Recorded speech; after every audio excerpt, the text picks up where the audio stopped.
Welcome back to the channel. Today I'm going to be working on the Keller Super Chief once again. And if you didn't see the video where I picked the car up, brought it back to the shop, or the tow yard tour, the link is up in the corner. Watch it after this video. Is pretty interesting. Before I start working on the Keller, there's a few things I wanted to point out that I didn't really notice until my friend Josh came over to look at the body, because he's going to be doing all of the sheet metal work or the aluminum reforming, so this thing doesn't have a bunch of body filler on it. He said most likely this trim down the side was taken off another car and used on this, just because it's cut right here and folded under, and then these pieces also are cut like that. It almost looks like they hammered and dollied them, he said. So I'm not 100% sure, but when I put this car back together, I'm gonna wanna have these fixed so they look perfect and not all beat to death. I'm not sure if that's from road debris hitting the car or if that's just how they were when they're made. I haven't seen the other three Kellers, so I have no clue. Also, there's a lot of stuff that I wanna have re-chromed. If anybody watching the video knows of a good chrome place, they don't have to be in Colorado, but I really need to find something to re-chrome these emblems, to re-chrome the grill. I need the bumper, a shop that can fix this bumper, then re-chrome it. And there's a bunch of other stuff that I need to do with that.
What is that?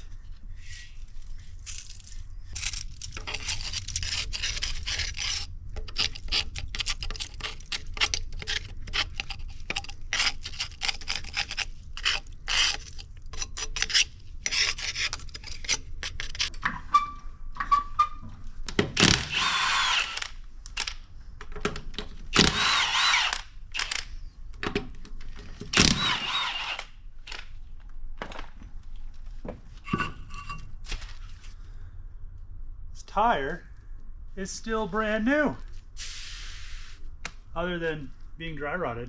Oh, there's some paint on the inside that I could color match maybe. So far the frame looks pretty good considering. Drum brakes. The suspension, it has some weird suspension setup. You could like raise it and lower it maybe. Maybe that's what that is. I would guess going that way would raise it. It has little notches. On the driver's side, the suspension has collapsed, and I'm guessing that that happened over time sitting. But this is a lot higher up than the passenger side, and that's probably why these fenders were being rubbed by the tire. And I think to be able to remove this inner fender liner slash inner engine bay cover, I need to get all this suspension off the front.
After a whole bunch of work, I got the body and all the panels off of the Keller, off of the frame, and all of the floor panels off of the frame as well.